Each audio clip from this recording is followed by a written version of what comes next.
Então, a ideia de negacionismo eleitoral é a ideia de que existem, então, grupos que eles estão negando não o resultado, o que já seria muito grave. Não concordar, digamos assim, se é que existe isso, né, a ideia de que você não concorda com o resultado das eleições, só isso já é antidemocrático. Isso já é muito grave, isso já é antidemocrático. Se manifestar sobre isso, enfim, é absurdo. Agora, a questão é que esses grupos, eles estão, digamos assim, o buraco é mais embaixo, porque eles não aceitam o processo eleitoral. Eles não aceitam a realização das eleições. Eles não aceitam que exista o TSE. Eles não aceitam que exista a Suprema Corte. Então, ou seja, esse negacionismo, ele é um negacionismo que, a meu ver, ele está próximo, por exemplo, quando você tem pessoas que acreditam que a Terra é plana, né? Por isso que eu acho que a ideia de negacionismo ajuda bastante, porque não é mais complexo que isso, não é não aceitar o resultado de uma eleição, é não acreditar que a Terra seja esférica e não acreditar que o sistema que a gente tem institucional, que ele funciona, né, do ponto de vista de ter eleições, de a gente ter o resultado dessas eleições serem respeitadas, etc. Então, a gente está numa situação que ela é grave do ponto de vista cognitivo também, não só político, por parte dessas pessoas. Você abre aí dois caminhos, Isabela. Um é a gente vai precisar conversar sobre esse descolamento da realidade por parte de um conjunto de nós.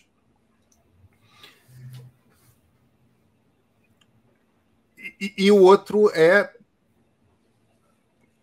tentar entender um pouco mais quais são as crenças. Porque o que você está descrevendo, eu tenho chamado da semana passada para cá de isso aqui é uma seita milenarista. Eles estão à espera de algo que vai acontecer. Né? Vai ter um grande acontecimento, os céus vão se abrir, virá a intervenção militar. Podiam estar esperando os deuses astronautas ou a segunda vinda de Cristo, mas no fim das contas é o mesmo padrão mental, né? É essa expectativa de que algo grande está para acontecer. Eu queria, por um lado, entender... Vamos começar pela primeira parte. Antes da gente mergulhar um pouco nas crenças dessas pessoas, em que elas acreditam, vamos pegar essa coisa, não sei se o termo correto seria do ponto de vista clínico. Temos um grupo de nós que se descolaram da realidade. Isso mesmo. Em geral, quando você tem esse tipo de descolamento da realidade, você tem o risco de células violentas no meio. Como é que a gente trata disso como sociedade? Porque a questão já não é apenas política, né? A gente está falando de uma questão que é de saúde pública também. Nós temos uma parcela de nós que saiu.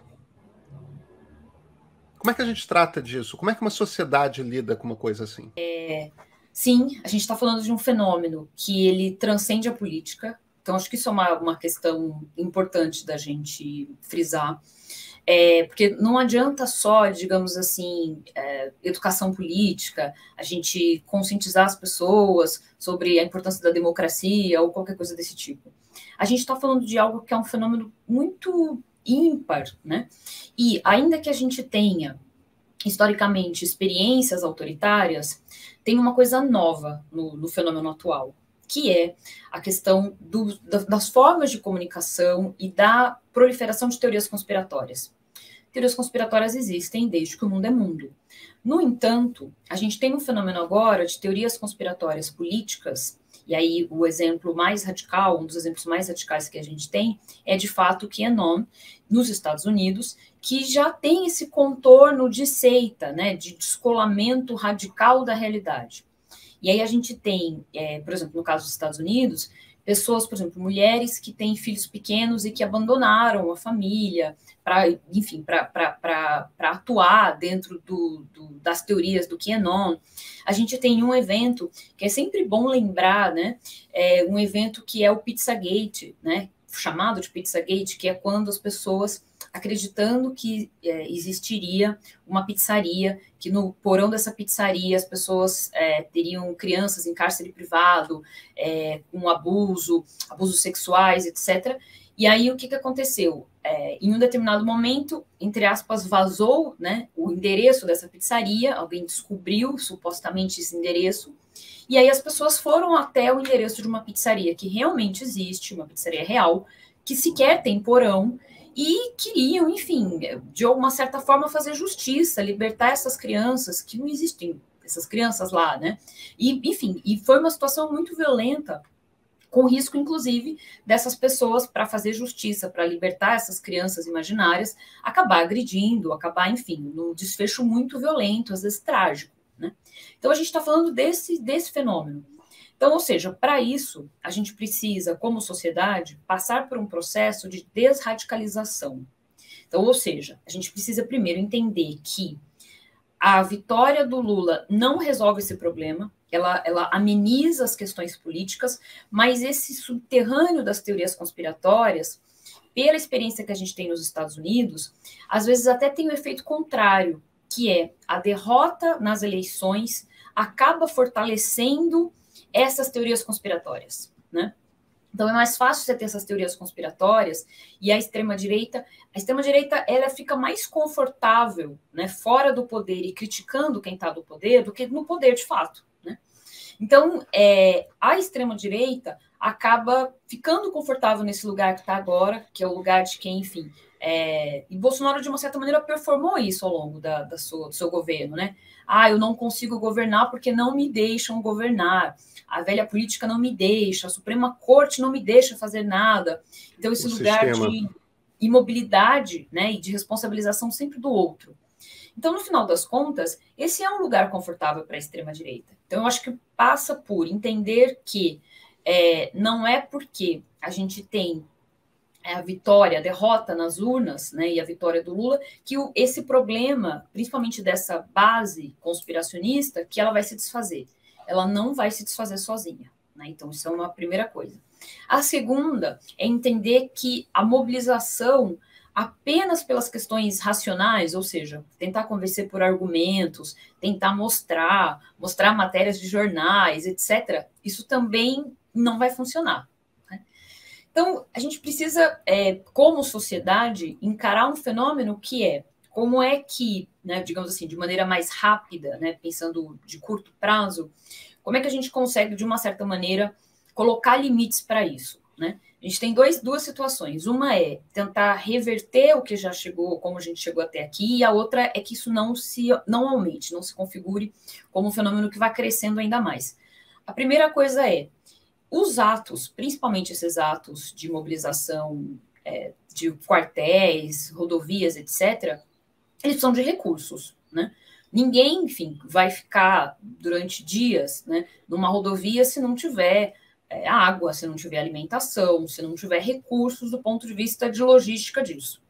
Esses recursos estão vindo de algum lugar. Não é tão difícil assim a gente conseguir, como sociedade, mapear, inclusive, né, por parte do ponto de vista da justiça, de investigações, etc., não é tão difícil a gente mapear da onde vêm esses recursos, né? Não só dinheiro, mas recursos como um todo. Como a gente está falando de mobilizações, que são mobilizações que usam carros, caminhões, motos, etc., a gente tem como, inclusive, conseguir mapear quem são os responsáveis por esses automóveis, né? Então, não é uma coisa tão difícil de ser feita. Então, primeiro, entender de onde está vindo esses recursos e do que a gente tem mapeado dos atos antidemocráticos, tem muitos empresários locais, muitas vezes, às vezes não são só os grandes empresários, aqueles que apareceram naquelas mensagens dos empresários golpistas, etc. Muitas vezes são coisas pequenas, né? Então, entender que existe uma atuação que às vezes a gente está falando de recursos no sentido de mais relevantes, às vezes são menos, mas tentar entender de onde vêm esses recursos. Outra coisa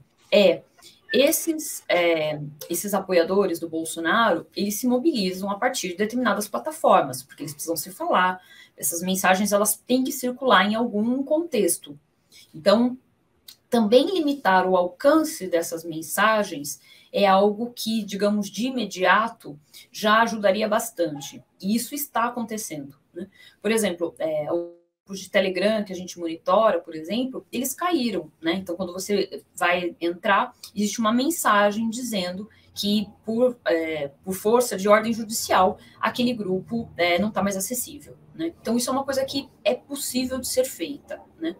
Então, eu acho que, digamos, isso de cara já nos ajuda. E a gente tem um terceiro movimento aí, que é a questão da atuação das forças de segurança pública nesses atos, né?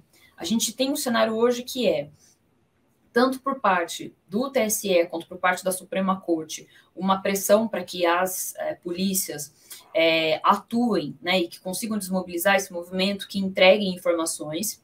E, por outro lado, a gente tem determinados setores nas forças de segurança pública que apresentam uma resistência a isso, até porque, de uma certa forma, se é que é possível dizer isso, né, apoiam esses eventos, né? Então, a gente tem, por exemplo, material suficiente para a gente ver evidências, né, de, por exemplo, policiais prestando continência para os manifestantes, dando claramente um apoio.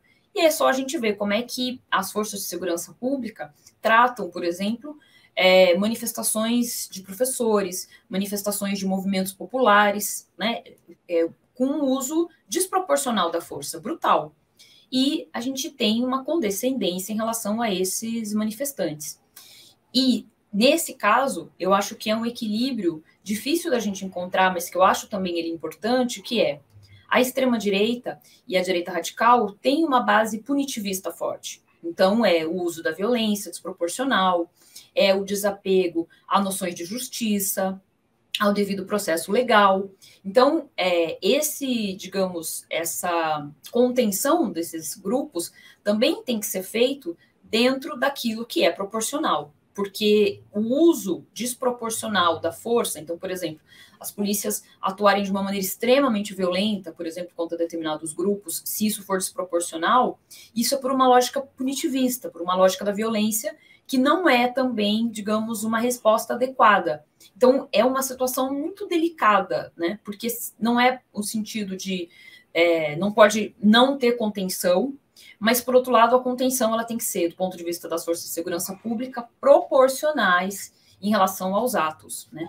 Lembrando que existem atos que têm mais radicalidade, né, com o uso de armas e de ataques contra policiais, e tem outros, inclusive, que foram utilizados crianças, pessoas mais velhas como escudo humano. Então, acho que é também de ver qual é o tipo de manifestação, porque elas também não são exatamente todas iguais.